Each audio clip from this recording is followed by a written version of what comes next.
morning, Abel, and welcome back to the Low Carb Paleo Show. Thank you for having me, especially in those spiffy new studios you got there. The technology has caught up with us. Yeah, Mark is the technical genius behind the show. I'm just a voice. Good morning, Monsieur Mark. Comment ça va? En pleine forme, merci, Monsieur Alain. And for the rest of you, I'm wonderful, Tal. Okay. Abel, thank you for coming back on our show and talk about your COVID-19 experience. Could you please give us a quick reminder about you and your background? Sure. So long story short, I grew up in the middle of nowhere in New Hampshire in the USA, and I got very sick when I was a young child and had a temperature that we just couldn't shake. And so I became, they pumped me full of pretty much every antibiotic out there, and I became allergic to pretty much everything in Western medicine. And so my mom, a nurse practitioner, became a holistic nurse practitioner and herbalist and started writing books and doing talks about that, because the only way that she could heal me was by experimenting with wildcrafting and going out into the backyards and in the woods behind our houses and making tinctures and bombs and teas and all sorts of things like that. So anyway, I grew up in kind of that world of alternative health, and I was athletic. I loved racing mountain bikes and running and doing track and playing basketball and that sort of thing. But then when I paid off my college loans, working in the real world in an office and moonlighting, doing computer programming, doing consulting and that sort of thing, I got fat and sick pretty quickly because I had, for the first time in my life, good health insurance and access to who was supposed to be one of the best doctors in the area.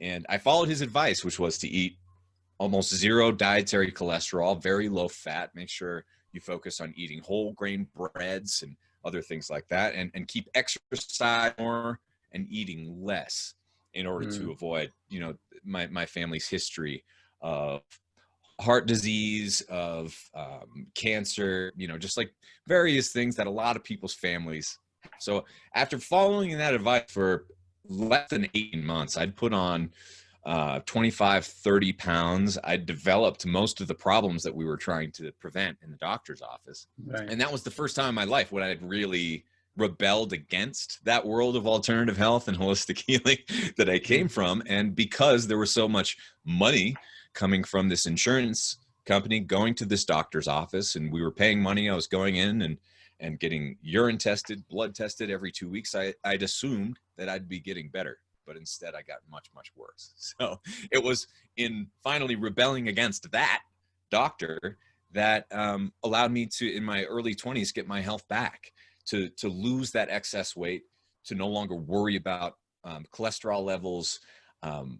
My thyroid also had been acting up. It was hard for my body to maintain temperature. There were a lot of just various problems that I shouldn't have had in my early 20s that I did. And most of them, if not all, cleared up within a few months of me focusing on real food, not being afraid of traditional fats, of experimenting with fasting and combining that with, you know, my training program at the time, which was, I was doing a lot of running, some fast, some more marathon based stuff, but the running alone did not help me lose weight. I was at my heaviest when I was running 30 plus miles a week. So it was really a lot of those other factors. And once I realized how straightforward it was, if you're willing to put these, you know, nutrition strategies and movement strategies into action, I was so mad that I had been following the wrong advice so well that it made me sick, that I started up my own blog and then my own podcast, called it Fat Burning Man. And that took off in the early 2010s. Then I started writing books in the world of health. The Wild Diet did really well. That was 2015, 2016. Then I did some TV shows. And here I am. I'm still doing the Fat Burning Man podcast. It's been almost 10 years now. And still writing books, still coaching people. But as we all know, the world has changed drastically all around us. Yeah. So while we're on your business side of thing, do you have something new to tell us about?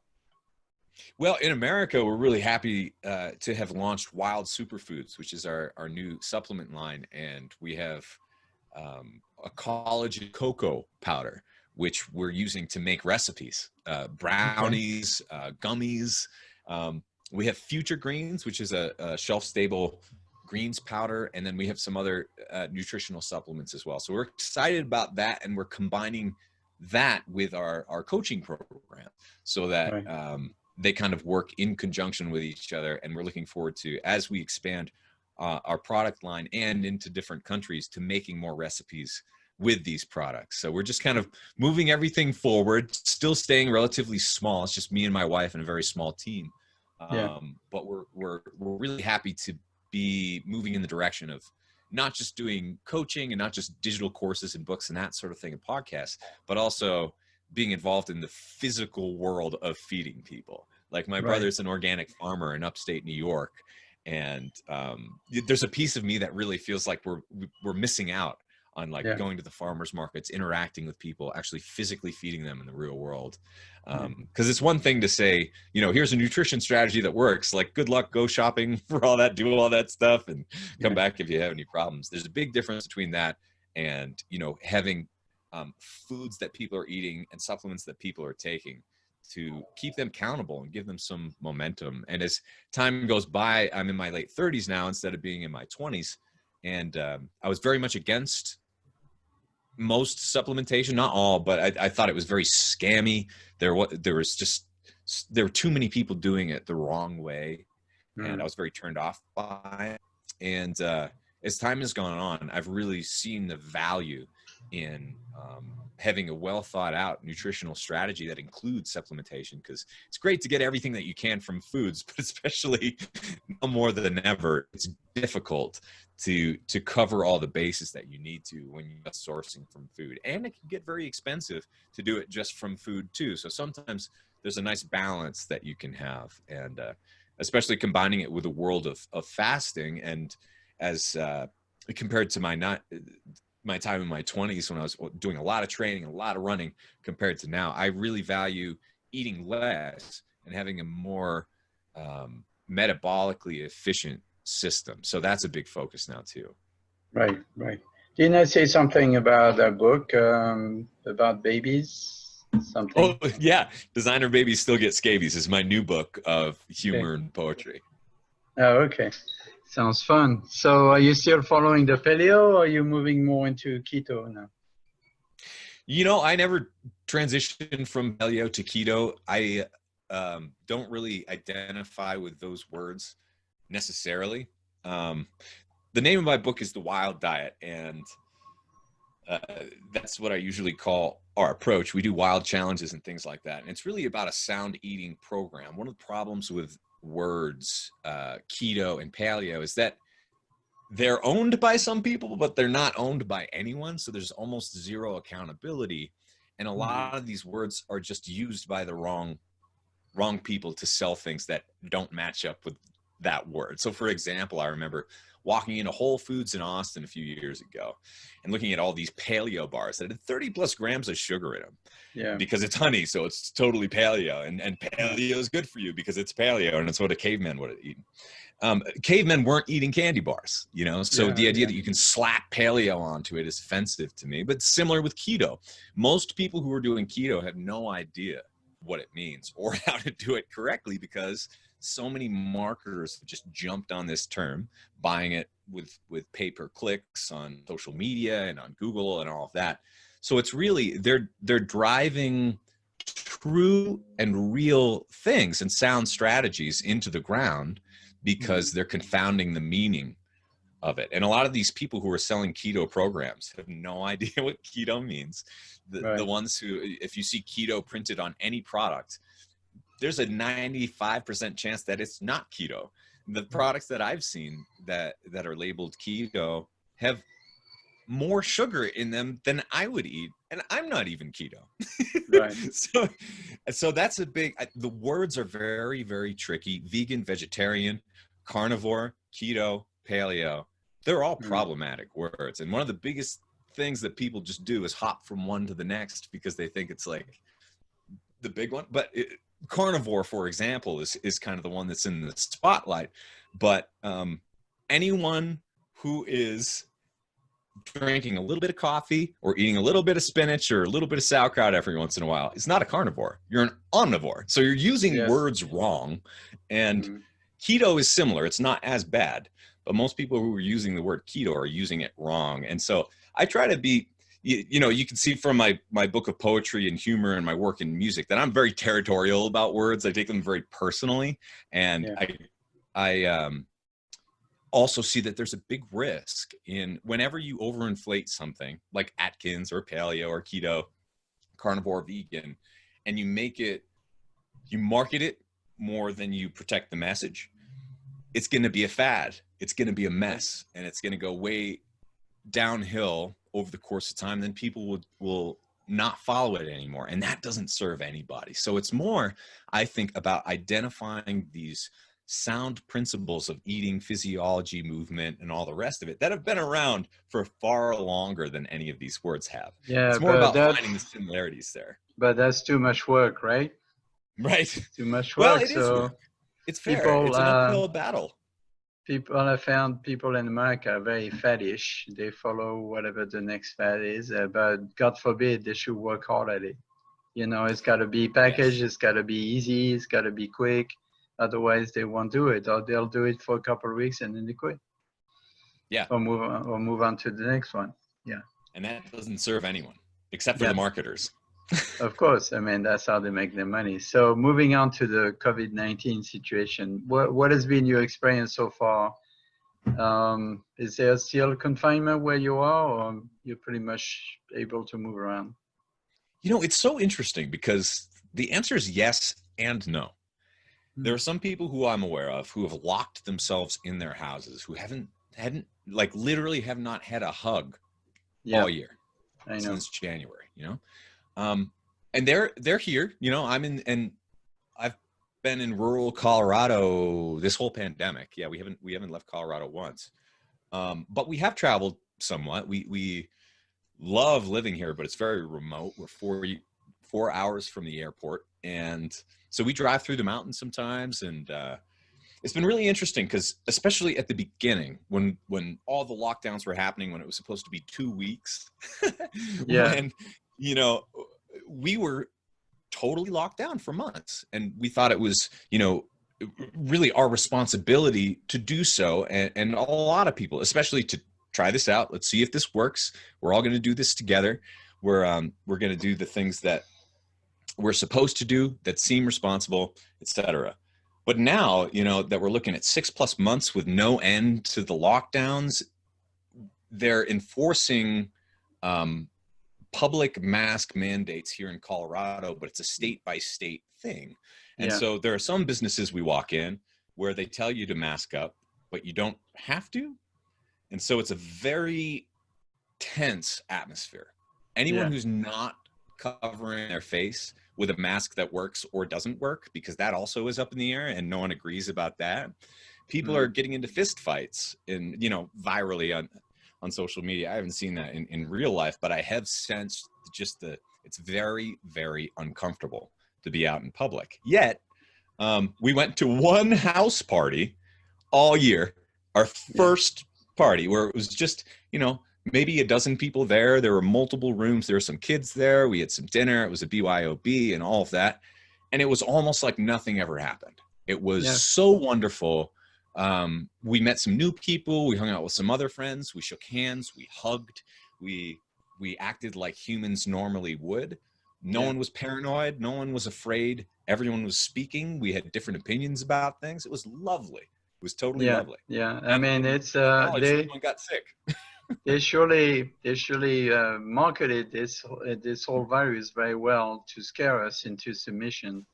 Most of my friends, I'm still playing once a week. I'm playing pétanque, which is a French ball game. Out of the group that's usually about 20 to 30 people, only 2 of us are showing up, because the rest of them are the rest of them are afraid to get out. You know, they are completely. And I have actually a kind of a cute story to tell. Last week, Mark and I chat every week, and he suggested a way to handle this whole mask situation, because he and I anti-mask in general. So I walked into my regular grocery store, which I until now was wearing the mask when I was walking, and this time I showed up without a mask. I had one in my pocket, but I wanted to see how far I could go. And I went through more than half of the store, and then what looked like a manager showed up with the mask in hand and said, I'm sorry, sir, did you forget to bring your mask with you? And I said, no. He said, well, you know, you're supposed to wear a mask. I said, sorry, but I'm exempt.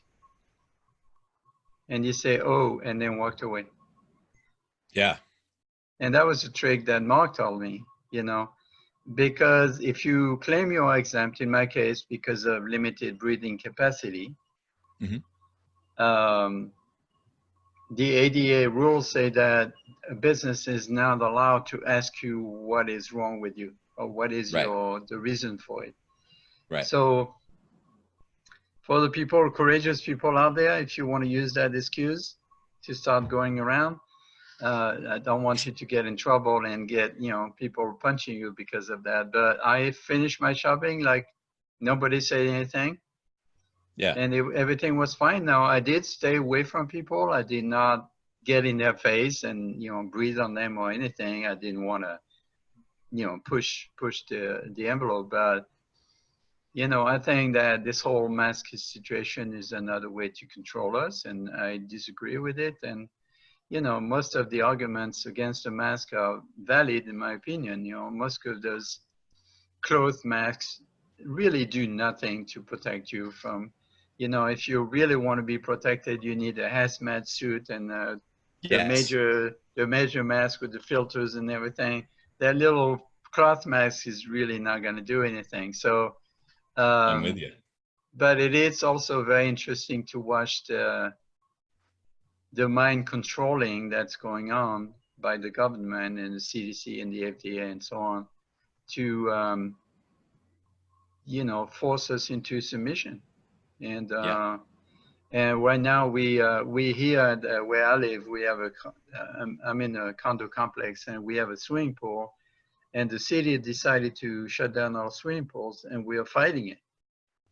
Because for a lot of people, and especially little kids, not having access to a swimming pool, which is the only fun they can have and the only exercise they can have, is detrimental to their mental and emotional health. And that's just not cool. So we are fighting with the city against that. Good. I don't know if we're going to go anywhere, but I foresee a lot of lawsuits, you know, popping up. You know, I'm looking forward to it. I'm looking forward to it. People are starting to get fed up. I mean, you already see protests in Germany, Berlin, London, Spain. Well, aren't these supposed to be different countries? Aren't these supposed to be different countries with unique political systems that enforce things according to their country and their people? Well, but you know, if you pay attention to international news, which I do because I am French, so I pay attention to what's going on in Europe as well. The anti or the COVID situation message is global. Yeah. The same exact, literally the same exact messages and words are used all over the world. And the same enforcements and the same scientism where they're talking about the science and it's 0% science. 0%.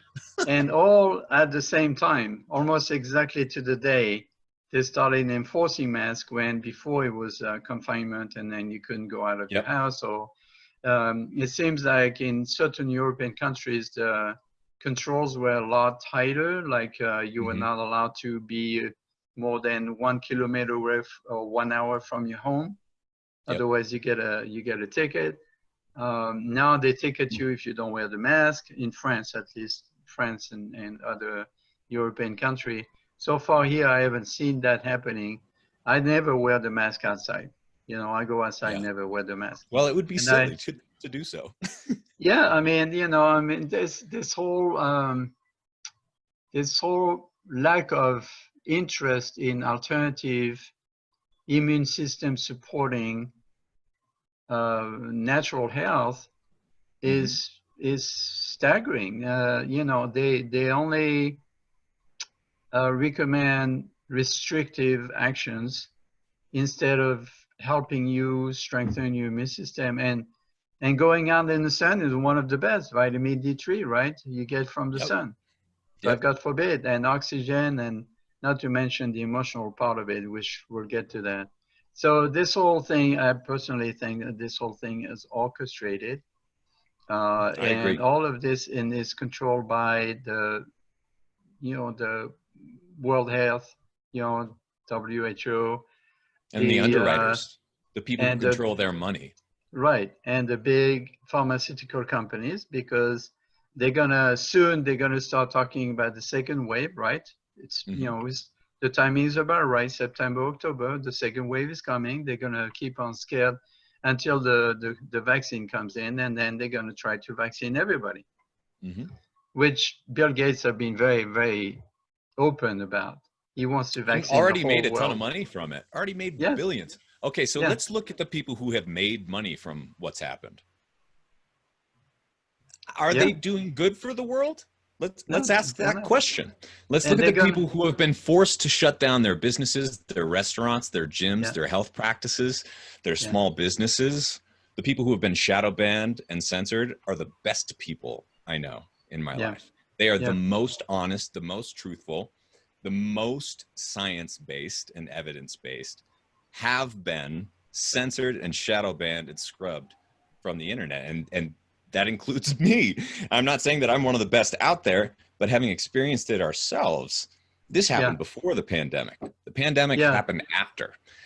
And this, whatever has been happening to influence our health in America or on a global level has not been working.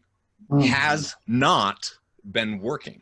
Look at us 10 years ago when, you know, or 5 years ago when we first became acquainted with each other. You know, like I started up my podcast because I thought things were getting worse and we could make them better. And the paleo movement, ancestral health movement, and alternative health in general really made it feel like things were getting better until like the mid 2015, 2016. And then it was like, boom, someone turned the lights off.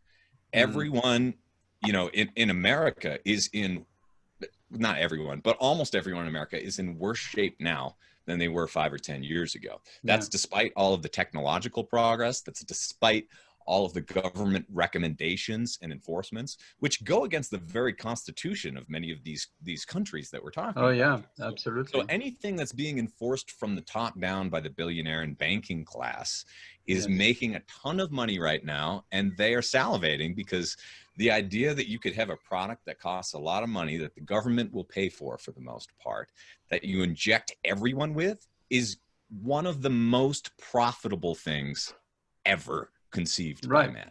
That is one of the most profitable things that could ever be invented. Yet everyone's just like, okay, that sounds about right. Let's keep in mind that none of these vaccines have been really tested. Nope. And the vaccine that already exists already poison, you know, between the vaccine for the kids and the flu vaccines and so on.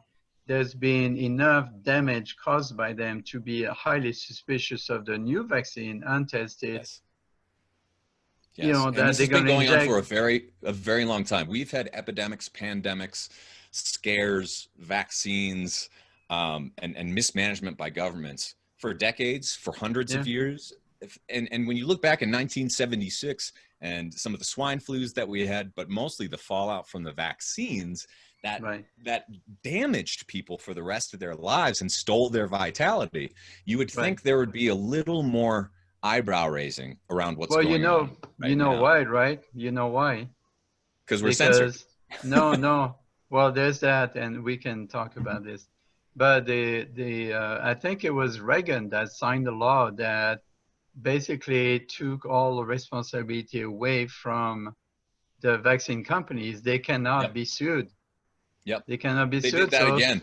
They re-upped that here in the US. So they already passed that all of these rushed vaccines, there's going to be no chance for anyone who's injured by them or killed by them or have their children who are damaged by them, to ever sue these giant pharmaceutical companies who you could never probably sue anyway, because good luck. I bet their lawyers are a lot better than your lawyer, even if you got cancer, even if it killed your child or your grandmother or anything else. So, I mean, this really matters. This really matters. It's something that people should be thinking about, no matter what country they're in.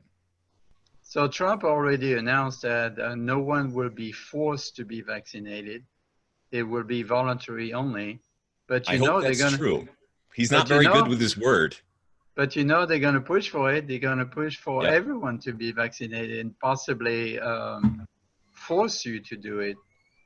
I think militias will form before that happens. Let's hope people so. in our community are already talking about forming militias and have already started that. So if they, you know, that's how serious this is. And I don't think people realize the gravity of what that means.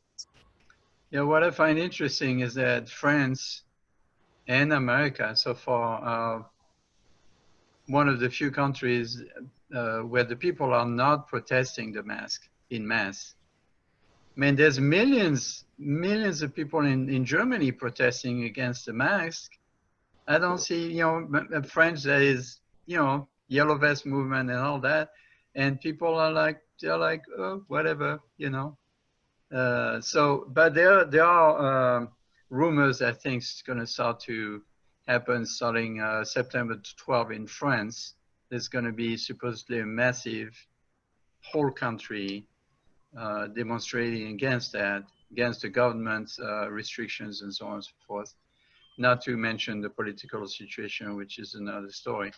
I'm not seeing that in America. I'm not seeing any protests whatsoever, besides, of course, the one you know about, the BLM and all that stuff. That's because they're not allowing protests about anti-mask wearing. They're only allowing them, as far as I understand. And the media messaging that we're getting here is so manipulated. It's not accurate. So it's all. okay. It's okay for thousands of people to demonstrate without mask, you know, for BLM or whatever. But it's not okay for the rest of us to gather more than 10 people at a time. I believe that they're doing that so that we turn on each other. I believe that they're doing that so that, and here's what happened. It's been interesting because my wife is way more anti-mask than I am. And I'm pretty anti-mask, but I'm not public about it. When I do go out, I have a stupid bandana that I wear right here. Sometimes I'll put it up here. I wear my hat that says that I'm out hunting Sasquatch. I usually dress up in kind of a silly way because it's a costume.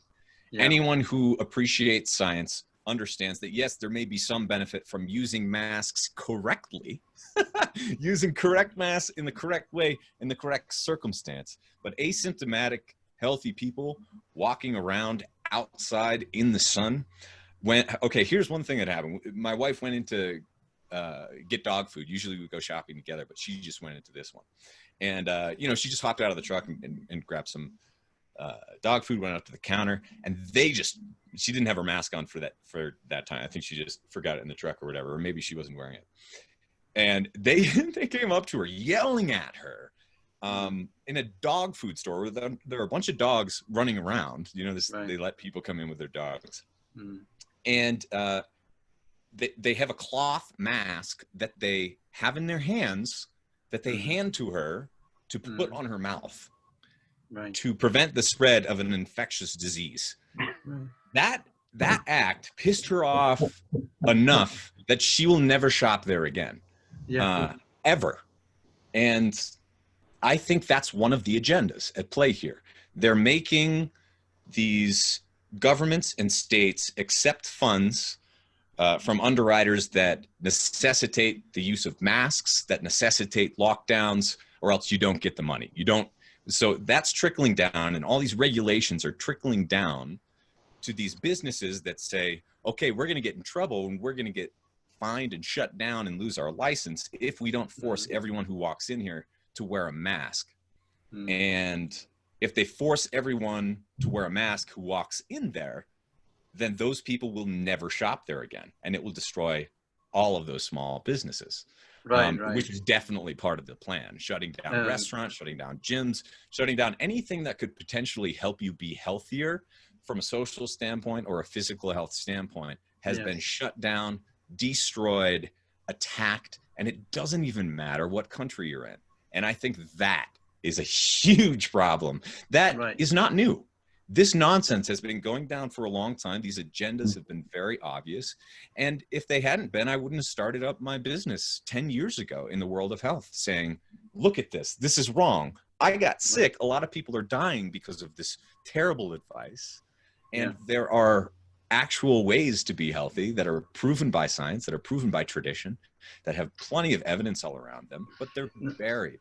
Not only that, but they're lying to us. The CDC just admitted over the weekend that only 6% of the total deaths, were actually caused by COVID-19.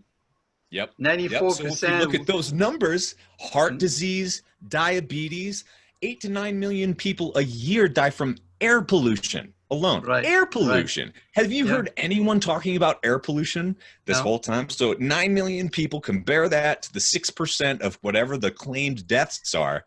And this whole conversation becomes absurd. And the idea that we need to lock down all of our children, shut down colleges, turn them into prisons, force all of our children to mask up and not express any sort of emotion or receive emotion from their teachers. This is an attack on the people, is the way that I see it. I suspected that at the beginning, and now it just has become so clear that I don't think there's anyone sane who can debate that.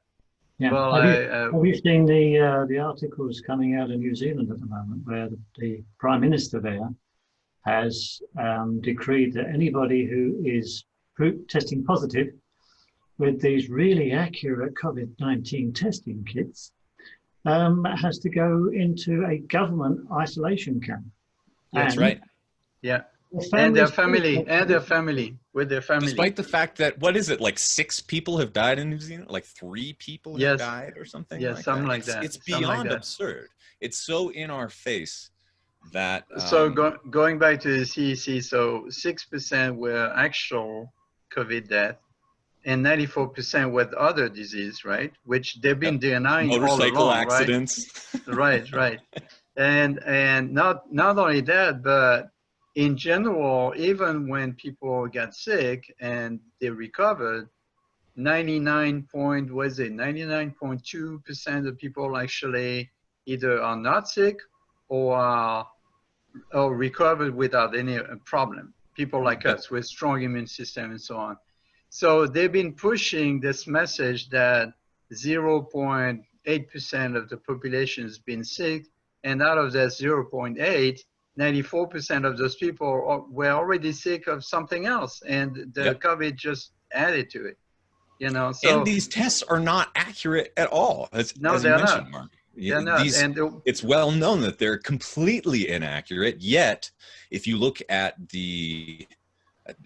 communist China, if you look at some of these other countries where they want to suppress dissent, where they want to get rid of people who have a message that doesn't jive with the government's top-down narrative, then it appears, and they've done this in the past, using this as a way to lock up dissenters, which has nothing to do with any disease whatsoever. But as soon as anyone says that you've tested positive for COVID, whether it's true or accurate or not, you can be locked up in a concentration camp. And that sounds absurd. It sounds like some novel written by the devil reincarnate. But this is playing out in New Zealand, which is supposed to be the place where all the billionaires have their bunkers. I don't know how they're getting around the concentration camps, but I'm sure they are. Well, they can just pay their way out. They own the concentration camps, is how. Yeah, they own.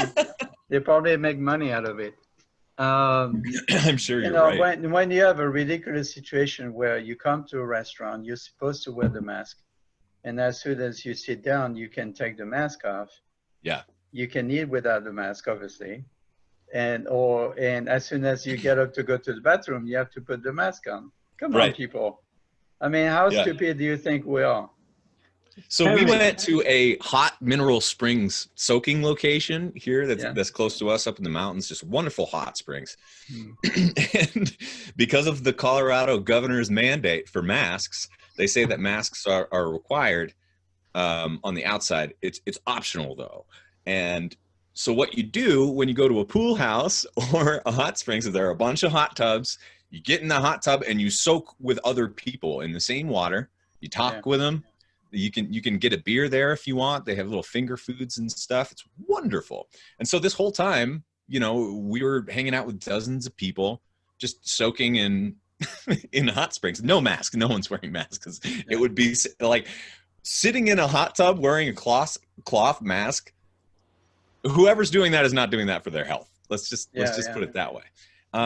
But yet, when we went into a place to get food later on, everyone was forced to mask up, and everyone's yelling at each other, "Where are those masks?" Right. But you know, and when I do, it's usually the bandana. But since we've washed it a few times, which other people don't use new masks, they don't wash, so they get infections in their lungs because of these dirty masks, which are basically petri dishes for growing other things. So anyway, touching your cloth mask does not protect you from disease. It spreads disease to everybody. And I have yet to see anyone wearing a mask, aside from doctors doing surgery, who aren't fiddling with their masks at least once every couple of minutes, usually a lot more than that. And so anyone wearing a mask who has ever touched their mask or reused their mask is using it wrong and is probably going to get more sick than they otherwise would. Well, the other statistic is that's quite relevant is that at least, especially with the paper and the cloth ones, 95% of the air goes around the outside anyway. Right. Yeah. It goes on the side, you have a big gap.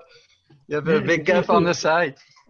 And so that's another big risk too, because some of these people who are so indoctrinated into wearing masks as the, 100% of people need to do it. Everyone needs to do it because it keeps us safe. And this is what we're supposed to do. They also, when you look at the data and when you look at observational studies about how they actually act, they take more risks and they're more cavalier, the mask wearers, because they think that they're protected by the mask. When in fact, I mean, social distancing doesn't really work scientifically. Right. It works more intuitively. So I'm not going to say that it doesn't work, but it's never been used. These lockdowns, these quarantines happening to healthy populations across the world is completely, to use the cliched word, unprecedented. And it's completely inappropriate. It's completely unscientific. And at this point, I'm really looking forward to all of the lawsuits. I never thought I'd say that.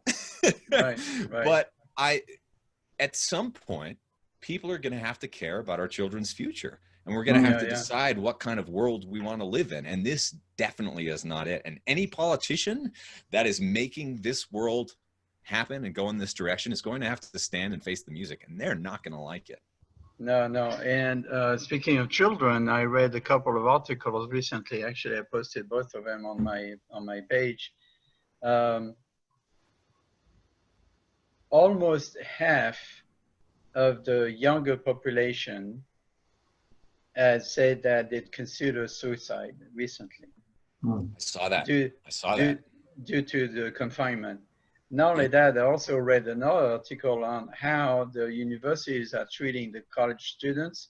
I read that. I mean, it's like a concentration camp. Yep. There's no live classes. They're forced to come to campus, and then they're stuck in their home, their room by themselves, watching Zoom classes, and they're not allowed to even go to the cafeteria. The meals are delivered. I mean, it's just scary what's going on, and you know why they're going after the kids and the young adults, because they're most likely to be influenced and controlled that way, and it teaches them obedience for the rest of their life, right? That's right, and it's sick. It's sinister, it's sick, and it's happening at almost every college as well. And that's something that I looked into. I went to Dartmouth, an Ivy League school, should have been one of the best educations out there. Maybe it was, but I didn't learn that much there. I learned from my peers. I learned a lot from history and from reading books and that sort of thing. But if it had been on a Zoom call, I would have been out of there. I would have been out of there. And the people who are deciding what we learn and what we do not learn in school are the same people who are making all of the people wear masks. These billionaires and these elites and these politicians, they're not wearing masks. They're not social distancing. They're making a giant payday, laughing right now. And they're the same ones who are controlling the fact that even though I got one of the best educations out there, I didn't learn anything about money. I learned about statistics. I learned about macroeconomics. It's all nonsense. It's all nonsense. You know that colleges and universities are pretty much a nest of, liberal, leftist, socialist, communist teachers that are indoctrinating our children. And there's a movement to do homeschooling more and more. And if that's not gonna convince parents to do more homeschooling, I don't know what will. And there are some great teachers out there too. And I'm very fortunate to have interacted with them, learned from them, and had relationships with them. And many of them are still my best friends. A lot of my teachers from high school, believe it or not. And yes, there's definitely a way to get through this. I mean, one of the things I did is ordered a ton of books. So we have a giant library of old books about health, new books about health, about history, about the monetary system, about past pandemics, about living on the frontier, about homesteading, all these things.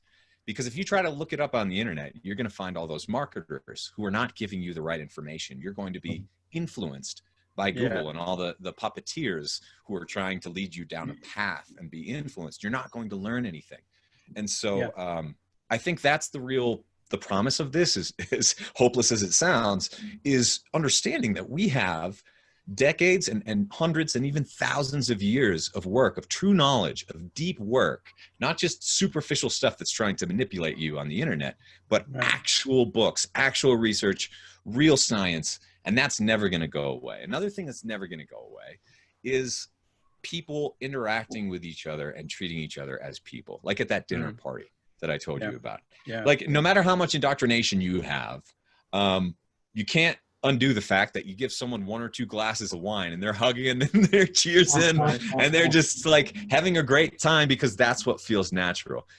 Fearing other people and putting up a big divide is completely unnatural, and it's going to be temporary. But just make sure you don't take the bait, because the mental illness will be permanent for some people. And so humans are social animals. There's no way around it. Even for an introvert like me, I need some human connection, at least once or twice a week, if not at least in person. Although I manage with my older friends, we meet every week to have dinner and a movie at each other's home. I mean, that's just to hang out. We can't play ping pong anymore because the senior center is closed. So we found a way to still meet in person and just talk, be people. So I had a really interesting thing, if I may, happened just the other day when I was running up the mountain. I met a neighbor, and I was just out on a run. I was catching my breath because it's really hot, and I was doing sprints up the hill, and his dog was coming up to me, and he's just like, "Oh, the dog's gonna come say hi." I'm like, "All right, cool." And then he comes over and he looks me in the eye. He says, "Hi, I'm Zach." I'm not wearing a mask. He's not wearing a mask. We're just outside. He's at his house. I'm going on a run. He gives me his hand, and I shook it and looked him in the eye. And that was the first time I've shook a stranger's hand and looked him in the eye in like a year. Almost, not quite a year, but it's like coming up on it, right? And I realized at that moment that both of us are kind of on the same team here. We're not fearing each other. We're not part of that whole circus. We're just real people, and they're never going to take that away from us. And eventually people will revolt. So going back to business here, I'd like to hear your suggestions on how to improve your immune system. Yeah. So I'll say I am not a doctor, but I can speak to this from a lifestyle standpoint, from more of the athlete and coach's perspective, which is nothing has changed. You know, what I was saying 5-10 years ago on all these shows and all that, to me, there really isn't that much that's changed. Now keto and carnivore are bigger than paleo were. But when it comes to protecting your immune system and staying healthy, like I really learned the most about my immune system when I was running marathons. The people who truly have to understand how their immune system works and hopefully nurture it are the elite athletes. They're the ones who are always pushing performance to X level. And you learn some patterns there. You learn that if you rely on sugar, your immune system is going to take a big hit. You learn that if you rely on processed food of any kind, really, if you rely on low quality industrial vegetable oils, seed oils, corn, soy, sunflower, safflower, all the rest of them, that's going to damage your immune system. And when I say damage your immune system, it damage your performance. You're going to get sick. So if you get sick and you're a marathoner, which happened to me, it happens to a lot of people who are athletes, you can't compete. You're not going to get better. You're going to get worse. So you got to figure that out. So avoiding those foods that destroy what your body is made of is extremely important. So eating relatively clean with a sound nutritional strategy. What that means is staying away from those newfangled foods, those industrial type foods, sticking with traditional. And you know, as a chef, you know this as well. That's what tastes the best, the freshest food, and the food that is richest in the fats that have been treating us well and have been delicious for hundreds or thousands of years. So as long as you're eating from a healthy animal raised as nature intended, eating its natural diet of grass or from the real world instead of the horrible things that are fed to farm-raised fish, farm-raised cattle, and all the rest of it, you need to focus on the purity of your food, making it clean, avoiding toxins, all the rest of it. That way your body can function in an efficient way. And your body, when you get out of its way, is its default state is health, is a strong immune system, not a weak one. Right. So, you also mentioned fasting earlier. I hear a lot of complaints that people are gaining weight because of the confinement, right? Well, so because they're looking for an escape and they're not allowed outside. It's a perfectly natural thing, right? So people are going to drugs, they're going to alcohol, they're going to food, they're going to just all sorts of, you know, negative addictions, and these patterns of escapism because it feels bad. It feels uncomfortable. And we want to be less uncomfortable. So we try to dull it or we try to escape from it and make it go away. Now, there's a way to handle that in an effective, healthful way that's going to boost your immune system instead of detract from it, in my humble opinion. And for me, when I'm feeling frustrated and anxious and just, you know, at the end of the day, that's when I go for my run up the mountain. That's when I do my big workout. And if you channel these negative feelings or these feelings that are making you uncomfortable into a positive behavior, then you're almost never going to regret that. You know, like I don't want to do any of those workouts, but I do them all almost every time because I know like my brain has linked up the positive effects and the positive feelings and the endorphins, being covered in sweat and all of that, getting your frustrations out in a positive way is essential to this. So if you're not a health nut, if you're not an athlete, then pretend that you are. Try to find that new little rabbit hole that's going to make you stronger. So if one of the things is people look at the immune system as a separate thing from your body composition or your athleticism, or, you know, all of these are the same thing to me, right? Like if you're getting stronger, if you're getting more flexible, if you're able to do more tricks, you know, from like a plyometrics or gymnastics standpoint, if you're able to balance, then you're going to win. You know, if you have the body composition where you can climb a mountain or you can do physical climbing, then you just can't be over 300 pounds. It's not going to work. So if you focus on on basically trying to reach your goal body composition for whatever the sports are that you enjoy, or whatever the recreation is that you enjoy, then that is 100% a part of having a healthy immune system. It's really a lifestyle thing more than it is about wearing a mask or taking a drug or what have you. Now, there are also really important fundamentals there too, like nutritional deficiency is a real thing, and there are many different supplements and herbs that can help us bolster our immune systems, which are going to be case specific, and biochemical individuality is a real thing. But in general, vitamin D, vitamin C, zinc, magnesium, these are all the things that and omegas, you know, there's a long list of things that are extremely helpful. And if you keep them topped up, then your immune system just isn't really something that you need to worry about. You don't get sick as often when you focus on health instead of you focus on not getting sick, if that makes sense. Right. Going back on the exercise side of things, keeping in mind that you're one of the lucky ones to be out there up in the mountains and so on, what do you say to people stuck in apartments in the big city? Well, how do they exercise? Totally. It depends on where you are. But for me, I've only lived in Colorado for a small portion of my life. I lived in Washington, D.C. I lived in Manhattan.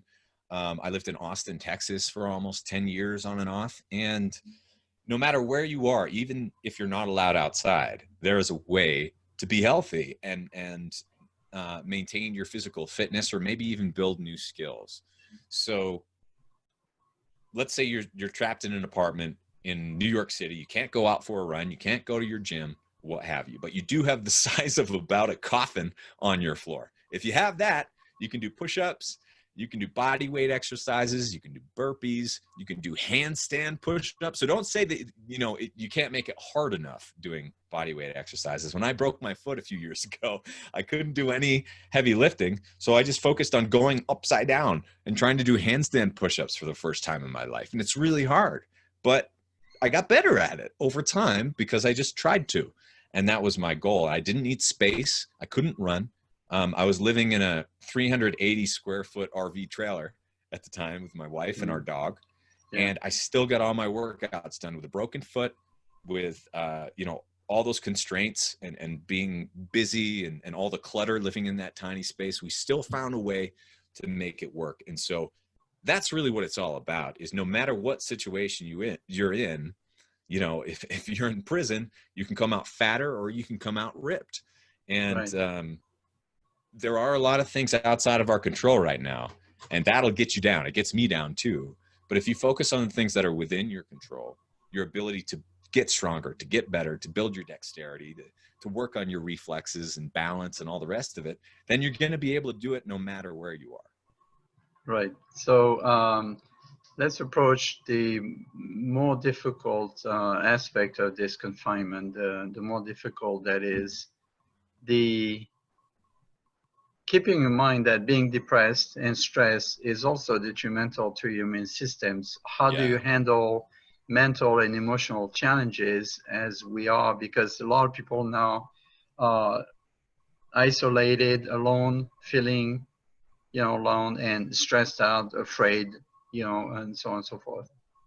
I think it's so important to reach out to the people who you care about. If you have beef with them, work on it. You know, we're all trapped at home. We're all up against this together to some degree. And there's nothing more than there's nothing more powerful than kind of like a shared experience, even if it is with someone you don't like. If you're traveling somewhere with someone and you don't like that person you're with, you're still going to work it out because the rest of the world is too scary and kind of against you. You need to work together to get through this. And that's how I see all of this. I've been unable to see my parents in a year. I haven't seen my brother in more than a year. I've been unable to grieve the loss of our grandmother, who was so close to all of us. And there are so many people who have dealt with that and much, much, much worse. But during this time, I've never connected with more of my friends from elementary school, junior high, high school, with more of my peers, whether it's fellow authors, podcasters, chefs, other people. I was just talking to someone on a boat in Key West who's usually out speaking all year at in-person events, but she's just been trapped on a houseboat in Key West for many months, even though she's from Maine. working it out. And she's starting up her podcast. She's calling her friends. And that's the best that any of us can do, I think, right now, is to focus on that. And then if there is any way that you can, in your own local community, find a place, a safe space for a dinner party, or just some sort of small scale community event where you're seeing people on a somewhat regular basis, maybe just once a month, going to a house party or something like that. That is a nutrient too. And we really need it. So try not to get too tied down in only the virtual world, because social media is very stressful. Zoom calls can be stressful. All of this is kind of a mess. But when you combine it to just like calling your friend up like you used to, to connecting with your family, whether it's on the phone, video calls, or whatever, that's great. But to the extent that you can, try to get some form of like in-person interaction with people, especially if you're in a place where a lot of people are freaked out about masks, where they're locking everyone down. If there's a way you can just find a small way to get together with other people who don't feel that way, who shook my hand and looked me in the eye like my neighbor here. If you can find that, that really helps you more than you realize. Well, keeping in mind that the most fragile of us are the younger crowd, because they already have difficulty with social connection because they're stuck on the screen as it is, right? Whatever it is, Instagram, Facebook, whatever. But now they are stuck at home. They cannot play with their buddies. And when they go to school, they're also treated like prisoners, literally. So any suggestion on that side? I graduated from high school right around the time of 9/11. Right. And I went to a private high school, and a lot of the people there were from New York. And then some of them even lost, members of their family during that event. And it's traumatic, no matter who you ask and no matter what you believe actually happened. It's extremely traumatic. And for people who are, children, especially like 10 to 15, those are extremely influential years for people. And it's going to change who you are for the rest of your life, whether you like it or not, whether for better or worse. But interestingly, it seems that if you're someone who's resilient, then the harder the times, the better the person. The more deeply spiritual they become, the more they focus on the things that really have meaning in their lives. Actually, the commencement speaker at my college when I graduated was an author and a Holocaust survivor, and his speech was one of the best. Elie Wiesel, it was one of the just most powerful speeches I'd ever seen. Even though he was an older man, and it wasn't about excitement, it wasn't about flashbang or anything like that. It was about meaning. And so you can't, if you're a parent, which I'm not yet, but you can't protect your kids from pain. You can't protect the next generation from pain. The more you try to shield them from it, the more damaging it really becomes. And it's through these hardships and the mistakes that the kids will make and people will make over the course of their lifetimes that really matter. So there are things that are within our control and things that are without our control, outside of it completely. And I don't know. I will never accept this as like the new normal. Yeah. Like I'll never accept this as anything. But at the same time, it's not within my control to go into all the elementary schools and colleges and rip the masks off of people and tell them to go outside and have a party, like that's not going to work either. I'm not sure what the middle ground is aside from doing the best we can and trying to take it one day at a time. I think one other big piece is like for kids and for adults, don't normalize the wrong thing. Don't normalize fear. You can normalize responsibility, right? We can normalize, like, I don't have, if someone next to me is wearing a mask and they want me to wear a mask and I'm kind of in a shared space where it would be respectful to do so, I'll do it out of respect for them, but not, and that's an important lesson that kids learn. But if it's not scientific and you're following everyone's following the wrong advice, which is making people sicker, at what point do you say no more? At what point do you tell your kids that your teacher's wrong, that their teacher's wrong? You know what I mean? Yeah. I don't know. I don't know how you handle that, but a lot of us are kind of working that out right now. And I think as long as you're true to your principles and your beliefs, then you can't really go wrong. You know, you remain respectful to other people and take on the responsibility yourself, but that doesn't mean following the rules from the top down. Taking on responsibility yourself might mean not following the top down orders. Yeah. What doesn't make sense, for example, is there's people that are afraid and they wear the mask and they try to tell you you should wear the mask so you're not exposing me. I say, well, you wear the mask, so you're supposed to be protected, so I don't need to wear a mask, right? As long as I stand. The science falls apart.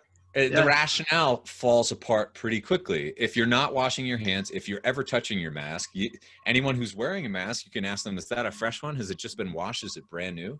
Did you see on the box that it protects against viruses, or does it in fact say that it does not protect against viruses? It does not, yeah. Right. So if you're wearing something that does not protect against viruses, telling everyone else that they need to wear it to protect you from viruses, then you're down the path of clinical insanity. You have lost touch with reality, and that's a problem. And now governments have never been in touch with reality. Yes. They've been in, they're controlling the people, but it's not even plural anymore. It's government, right? Yes. It's tyranny. It's not tyrannies. It's not governments. It's one of them that's doing it to all of us, no matter where we are, no matter what the people say, no matter how many people are sick or not, no matter which diseases we're even talking about. You know, it's really a circus, and I guess this is a coping mechanism for me too. One of the reasons I play music, express myself with poetry and humor and this other stuff is because otherwise I'd go insane too. You need to somehow process this, and you can do it with cooking, right? You can do it with exercise. You can do it with all sorts of different positive, just partying with your friends, right? You can do it with a great conversation. So we all need to find those ways of expressing ourselves. And I'm always going to go down the path of like anyone who's telling me to sit down and shut up, which is a lot of people right now because I'm a white man. And I'm an independent creator. I'm not with the government. I'm not, you know, with doctors' offices and their boards don't decide what I can and can't say. I don't have a job with a big major corporation that's pulling the strings and telling me what I can't say. Yeah. It's so important that you double down on that and say whatever you want, whenever you want it, but take responsibility, you know, at the same time. You can't just go on social media and say whatever you want with no consequences. I mean, I've already been shadow banned. I've already been censored. They just tried to destroy our business. And a lot of other businesses out there too that are small and independent and helping people. Yeah. Facebook, Twitter, YouTube, all of this are shutting down everybody that pushes for natural healing. Yeah, well, so we had our case, YouTube channel banned. Right. Yeah. So it's like someone is going to come and eat their lunch, and I cannot wait for this new platform to eat Facebook's lunch, Twitter, YouTube, all of these places that have so egregiously censored the truth and buried the truth and buried honest people. They'll never get away from this. You know what I mean? Is there one you recommend? I heard of MeWe. Yeah, I've tried MeWe. I've tried Minds.com, Mighty Networks. There are a few that are popping up. There's no clear winner right now that I see. But what I have seen, like there's a filmmaker who's a friend who lives just down the street from us. And he has been unable to upload to Facebook, to YouTube, and even BitChute. Even some of these alternative platforms that are supposed to be not censorable, he's been censored from all of them. So he stopped his show. He's just not producing content anymore. And I wonder how many people out there are having that happen to them. So yeah, I thought that BitChute was open to everyone. I mean, that was the promise. But that was the promise of Facebook. That was the promise. They were connecting the world, right? They weren't manipulating the world. They weren't exploiting the world, but they are. That's exactly what they do. And Google as well. You don't have all the world's information at your fingertips. You have all the BS in the world and all the marketing at your fingertips that is taking you down the wrong path. And so it's Right, important and- that we realize that these forces are really working against us, but the next platform is coming soon. And when it does, Facebook is going to go the way of MySpace, and so will YouTube, and all the rest of them who have burned us. Like, if you're a parent and you lock your child into his room and you don't allow him to leave for many, many months on end, and you don't feed him, you don't give him anything to do, and you tell him to wear a mask, but you don't get one for him, he'll never forget that. He's never going to trust you again, ever. And you're going to have to pay a karmic price for all of the things that you're inflicting on other people. So all those people in positions of power right now are feeling very empowered by what they're doing, by basically inflicting pain and literal torture on children by isolating them, and by enforcing social isolation instead of physical distancing, which are very different things. By forcing all of our school children and university children and young adults into concentration camps and essential prisons, they will never forget that. And there is going to be a giant response to that. The pendulum will swing back, and it's going to swing back hard. And if anything, I and many people I know are only more motivated by all of this to work harder, to never give up, and to make sure that we build a positive world instead of this tyrannical, ridiculous dystopia that they're trying to shove down our throats. Right. And with the elections coming, they're tightening up even more, you know. Yeah. There's certain things you cannot say on Facebook anymore. That's right. And I'm saying Facebook because I'm not on Instagram, and I never use Twitter. So Facebook. They're all the same. Yeah. They're all the same. They're not even different.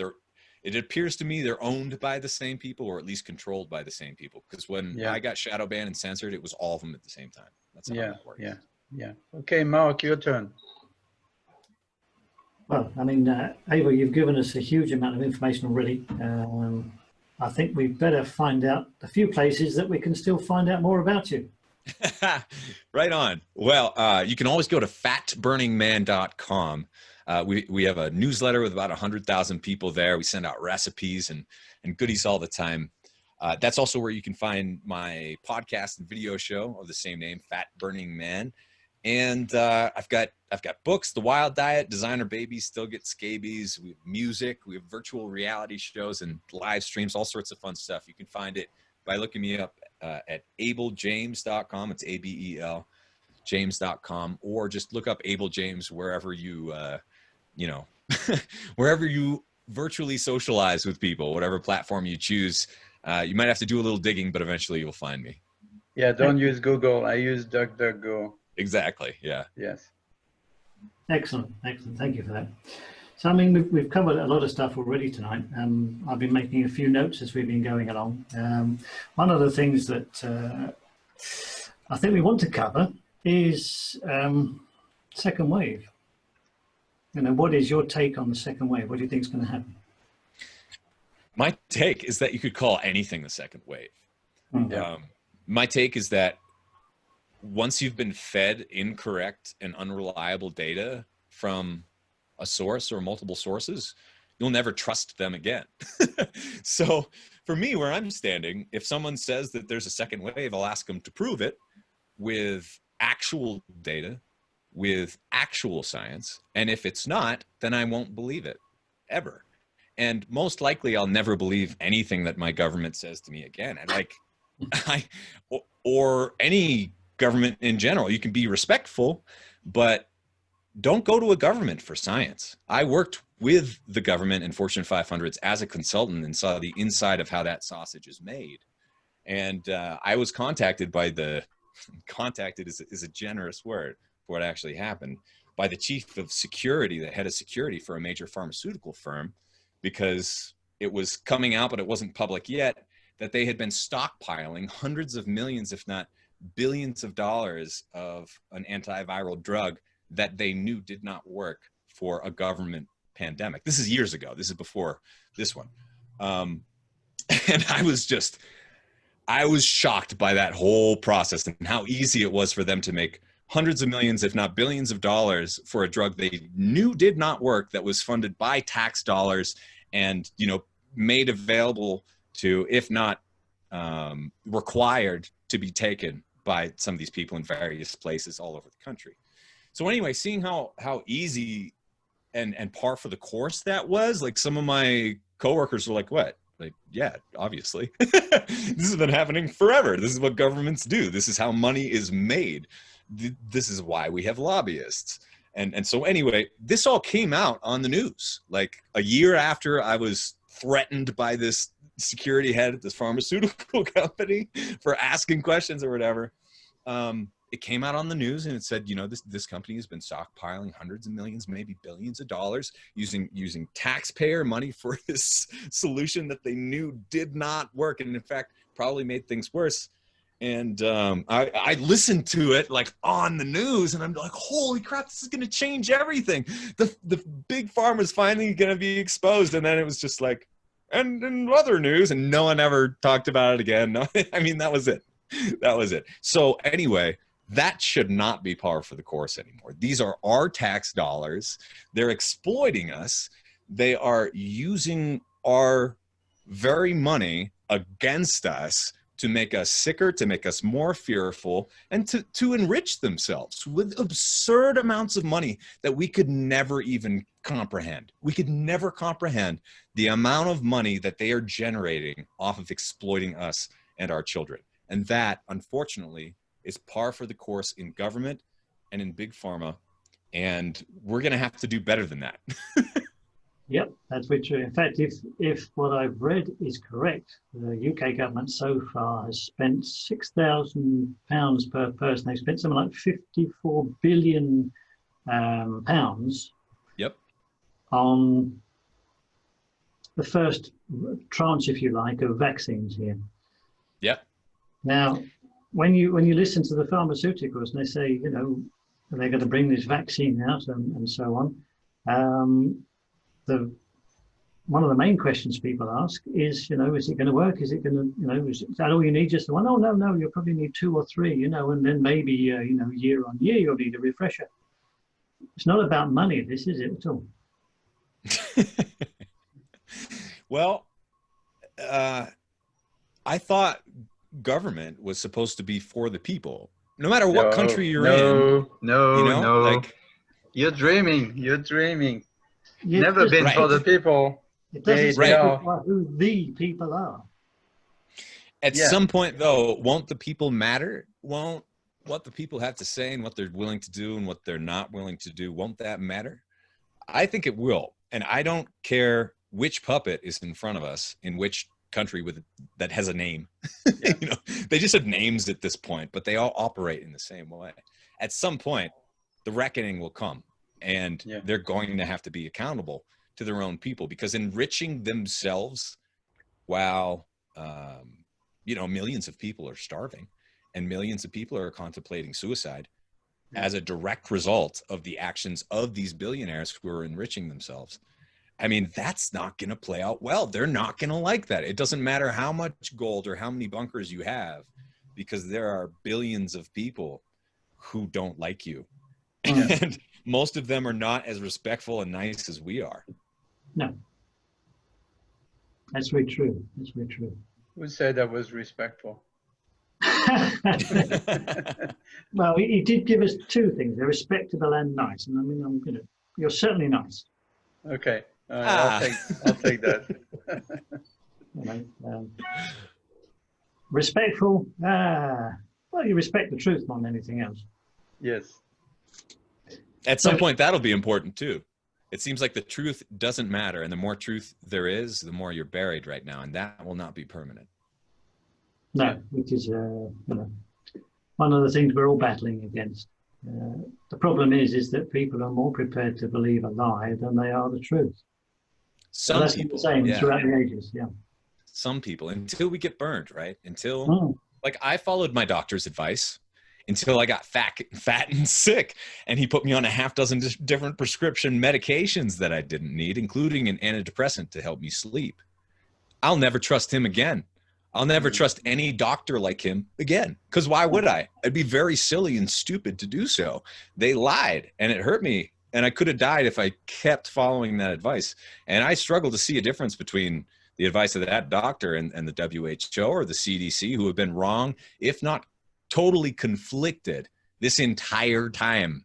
You're supposed to wear masks, not wear masks, wait for a vaccine, don't wait for a vaccine, go outside, don't go outside, right? Like, you're supposed to do all those things at the same time. And confusion is well known in the area. Like, I studied brain science and psychology and almost became a psychiatrist. And confusion is a hypnotic tool to control people and to impregnate them with fear and to make them more easily controlled. And if you see this from that direction, if you research propaganda in any small way, you'll see that they're taking the playbook from the worst people and the worst tyrannical leaders in history and using them against us right now as if we're all in a giant concentration camp. And It's really the Nazis, really the Nazis, Operation Mockingbird, right? Yeah, and it goes deep. I mean, you want to think that America was the victor and they're better than all of that stuff, when in fact, when you look deeply into what America has done to its own citizens, that has been extremely dark for much longer than I've been alive. And they have been using information and propaganda against us more than ever publicly, and they've even legalized it. They've made it legal to propagandize your own citizens. And there's almost nothing worse than that, because that's taking away people's sovereignty. It's taking away their free will. It's taking away their personalities, who they are, their actual culture, everything that they stand for. This giant government is trying to take it away from us. No, it's the new world order, and they've been pretty open about it. Keep in mind that the Washington Post, for example, has a $600 million agreement with the CIA, right? You know that. And Google and Facebook and Twitter, like, all of these are government contractors that are big, and they're all rich because they took our tax money. That's what happened there. And they're using that to control us more and make more money off of us. That's exactly what's happening. So I'll never trust Google, Twitter, Facebook, YouTube ever again. Microsoft, zero. I mean, Microsoft was one of the worst software companies of all time. And when I was at Dartmouth, we made fun of anyone who worked there. We made fun of anyone who graduated and worked at Microsoft because it's such a joke. Well, they couldn't fix their own bugs, so now they're trying to fix, and Bill Gates is trying to fix everybody else's bugs. That's right. I mean, that dude couldn't send an email, but somehow everyone wants to be shot up with his science juice, and they trust that 100%. I don't believe that at all. Well, he's got millions invested in vaccine companies, and not to mention Bayer and Monsanto and so on and so forth. So, no matter what, he's going to make tons of money out of this. Yeah. Because that's what he does. He's a sick billionaire who doesn't care about you at all. He's a sociopath like many other billionaires, and they look very smart from the outside looking in. But the thing is about sociopaths is that they're willing to do things with a total lack of moral compass. They have no ethics and no morality, and they always think that they're right. So anyone with that sort of way of operating in this world is going to look like a genius compared to someone who, like, pumps the brakes, and it's just like, no, that's bad for people. I don't want to exploit people. I don't want to make money off of people's pain and suffering. I don't want to destroy our children's future. But if those thoughts never occur to you, and you just want more power, and you have no heart, you're basically Scrooge, then you're just going to keep being a billionaire destroying the world. And that's exactly what's playing out. Well, keep in mind that behind, at least Bill Gates, I don't know about the other guys, Bill Gates' mandate is basically the culling of the stupids, the masses, right? Eugenics is something that's been running in his family for quite some time now. I mean, his father and a lot of those elites are very public about the fact that they want to kill the stupid people, that they want to cull them from the earth. It's written on guide stones. They worship. I mean, it goes deep, but that doesn't mean that we need to let that play out either, because they would literally have to kill us to. Well, they want to. But before we ever thought that way. What's that? They want to kill us.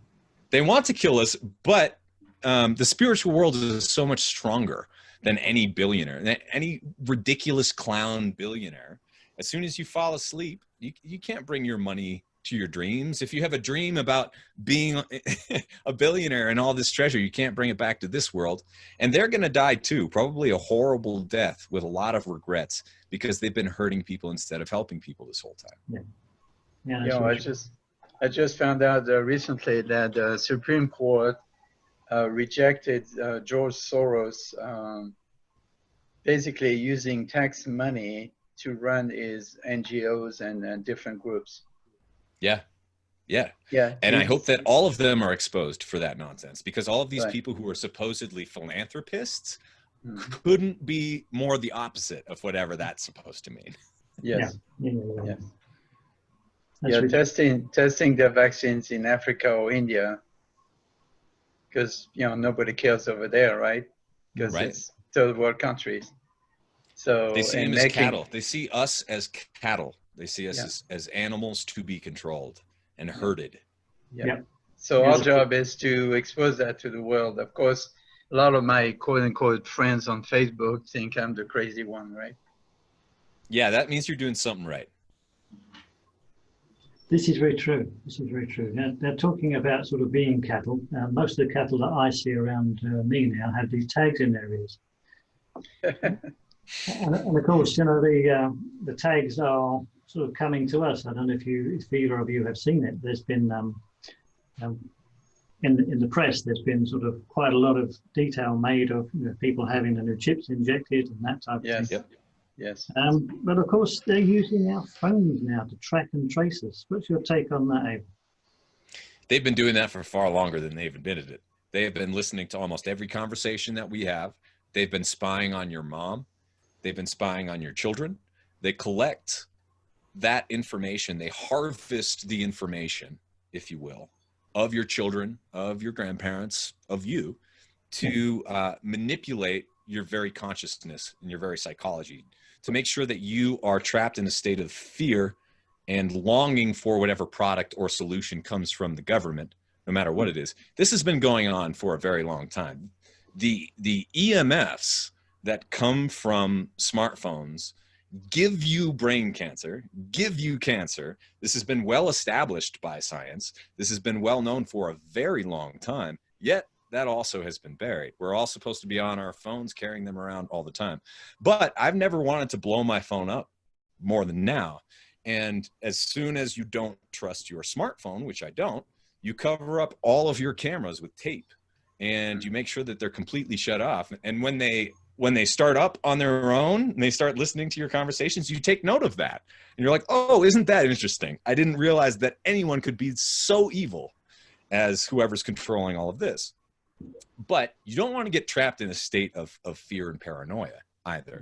It's important to be, I mean, Zuckerberg, that idiot, has been covering up his camera with tape for at least 5+ years. When I saw that he covered up all of his cameras, I'm like, this dude has been listening to us this whole time, hasn't he? When you look at TikTok, when you look at some of these apps that are installed on people's phones, they've been exposed for anything that you type, they listen.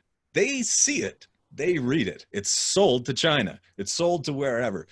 And they use that to control who you vote for, to control what you think, to control what you see, to control when you look up what happened in World War II, you would expect that you would get an answer that's based on reality or truth. But in fact, you get your answer from whatever Google wants to spit back at you to control what you're going to be doing next and to control the way that you think. So, I mean, yeah, these tracking apps and phone tracking, all this technology tracking us, all of the listening in, this has been going on ever since, long before we watched movies like Enemy of the State, around like 15, 20 years ago.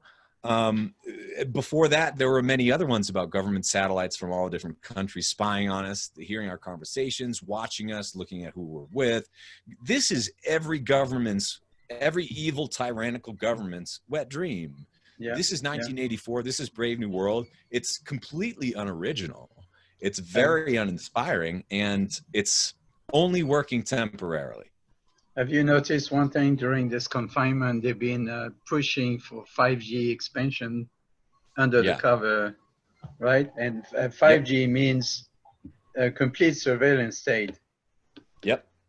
Surveillance state is very profitable, and it gives the people who are bad and tyrannical even more power over the good people. So, yeah, I mean, we can all see it going in this direction. We've seen it going in this direction for many, many, many years. And at some point, it does have to stop. Governments can't just force us all into prison, can they? Are we going to let that happen? I really don't think so. No. Especially now in America, that's why they've been trying so hard to take our weapons away. Because that's the only way the government can control you. If you have no weapons, well, there's no fighting available. I mean, yes, there is, but they can't take away all of the Navy SEALs who live down the road, who are trained and have a very specific, like way that they think they'll handle all of this if it goes down. They have sniping spots that they set up by the road so that this place can't be invaded. You know what I mean? Like, we live in the middle of nowhere in America, and having grown up in the middle of nowhere in a different part of America, you're never going to shoot these people up with science juice. You're never going to take their guns. They will literally die. Every single one of them will die before they ever let those things happen. Yeah, I understand that the people that are actually the most surveilled are not necessarily the militias, although they are, but really all the veterans. Yeah, I believe it. Because your tax dollars at work. Well, they're the veteran. They've seen what's really going on, and they're pretty pissed off about it. Yes, you can't take that away. You're never going to get that trust back. That's how it works. Well, just about a little more than 2 weeks ago, about 3 weeks ago, when there was a protest plan against the police in Austin, a whole bunch of ex-veterans and ex-policemen rode up on their bikes, fully armed, and set up a perimeter around the police station to protect the police station against the protesters. Nothing happened. They didn't dare, because you got this big old dude with with a AR-15 or some other thing standing in front of you. I don't think they're gonna try something. Yeah, I agree, and I don't want it to come to any of this. I don't believe in violence as a solution either, but I do believe in people standing together to prevent bad things from happening. The amount of burning things down and destruction is also part of the plan. This isn't coming from the people. This is coming from the top down, and they're trying to define what we stand for by making everyone think that it's destruction and chaos. It's not. It's division, divide to conquer. Exactly. Uninspired and unoriginal. Once again, all of these top-down controllers are very uninspired people. Well, if it's worked in the past, I mean, it's worked since forever, so they keep on using it as long as we fall for it. Yeah, I do feel that this is a bit different. I don't think most people I know are not falling for it. They're just not. Even the ones who are on the hook, who work at Harvard as doctors, are just like, yeah, masks don't work. They're like, oh, this is nonsense. I have to say otherwise, but this is complete nonsense. Yeah. I mean, it's a sign of the times, isn't it? This is ostensibly, a program about health and fitness and, keeping well and all that stuff. But unfortunately, because of the crooked way the world works, we've had to branch out. We've had to look at things like, what government is doing, what the big companies are doing in trying to, one, make us sick so that we spend more money with them buying their drugs and but also how they've just got no real interest in our well-being in any way whatsoever. Zero. Yeah. And it's never even occurred to them. No, but the government is so complicit in all this. It doesn't matter what government you go to, whether it's the US government, the British government, the French government, you name it, The government has to be aware of what's going on. Yeah, I think at some point, most people will just ignore them. All of these band-aids that are coming down, you know, because as soon as, and this is, we live in an unincorporated part of Colorado. So there are a lot of people talking about how all of these enforcements cannot be enforced because there's no proof of ownership. You know, there's no, they don't even have the signatures that say that they own the land and can enforce their rule of law here, because they can't. The sheriff has more power than the president here. And that's really interesting, because a lot of sheriffs think they're not going to enforce nonsense. They have real things to do. They have real problems. They're trying to keep people safe. That's why they took that job. You know, there are good cops and bad cops, but I would trust my sheriff 100%. I don't even know him personally, but I would trust him 100% over any governor, over any president, over any world leader or billionaire. I'm going to trust my sheriff and my neighbors every time. And I think at some point, people will realize that that's the situation they're in. And, you know, government is really a fiction. And these mandates are a fiction too. Oh, it's totally a fiction. You know, it's a corporate, you know, corporation, corp as in dead. Right. Right. And they're trying to kill all of us. Yeah. But it's not going to work. That's why we do what we do. Indeed. Indeed. Well, we've been going for about an hour and a half. And the sad thing is, I know that a lot of people have switched off by now and won't get the good stuff. But for those of you who have continued to listen to what we've been talking about, A, well done, and B, keep up the good work. Abel, is there anything else you think we should have covered and haven't? I just want to say it's a good time to not go after each other. It's a great time to, whether you see someone as an enemy or a competitor or someone who did you wrong, but is an actual little person like the rest of us, not some sort of tyrannical government leader. The little people out there like us, let's try to support each other. You know, the top-down powers want us going at each other's throats more than ever for very superficial reasons. And so to the extent that you can, try to make peace with family members, with friends, with people who aren't your friends, but get back in touch and just say, you know, I respect you. I want to make it through this with you. If you have any ideas, I'm open to them. Let's talk through this together. Let's build our way out of this. That's very true. Divide and conquer has been the meat and veg of the tyrants down the ages. Yeah. So ignore and come together or something. You know, do the opposite. Yeah. If they can't divide us, they can't conquer us, and they know that. Yes, that's very true. So if you need to hug a vegan, then go for it. You know what I mean? I'll hug as many vegans as it takes to build a better world. There's some very nice vegans out there. I love vegans. Well, they're afraid of us because they think we'll eat them. That's a good point. You got to watch out. Watch out. Super job, Alan. Thank you again, Abel, for being on the Low Carb Paleo show. And as we say in Texas, à votre santé, y'all. Thank you. Thank you for sharing.